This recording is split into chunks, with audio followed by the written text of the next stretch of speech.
పనికి మాలిన వెధవలు చాలా మందికి మంత్రి పదవులు అంటే అసలుకి ఏందనేది కూడా వాళ్ళకి కనీసం ఆలోచన లేదు, ఒక బాధ్యత లేదు, ప్రజలకు సమాధానం చెప్పాలి, జవాబుదారీతనం ఉండాలన్న ఆలోచన కూడా లేదు.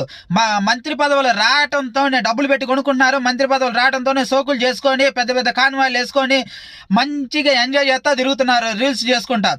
ఏదైనా సంఘటన జరిగితే వాళ్ళ మంత్రి శాఖకు సంబంధించి ఏదైనా తప్పులు జరిగితే కనీసం ప్రజలకు సమాధానం చెప్పాలి, జవాబు చెప్పాలన్న ఆలోచన లేకుండా ఏదైనా జరిగిన అమ్మటనే బయటకు వచ్చి వాడు కుట్ర చేసిండు, ఈడు కుట్ర చేసిండు అని చెప్పి వాడి మీద వీడి మీద తొయ్యటం తప్ప అసలు వాళ్ళది అందుట్లో బాధ్యత ఏంది, ఎక్కడ తప్పు జరిగింది ఏది కూడా ఆలోచించట్లేదు. ఇంకా పత్రికలు అనేది ఈ మధ్య బ్రోకర్ పనులు చేయడం అలవాటు అయిపోయినాయి కదా పార్టీలకి.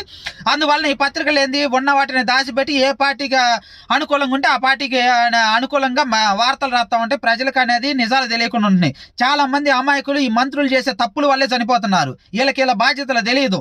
అలాంటి వాళ్ళందరికీ మంత్రి పదవులు ఇస్తున్నారు.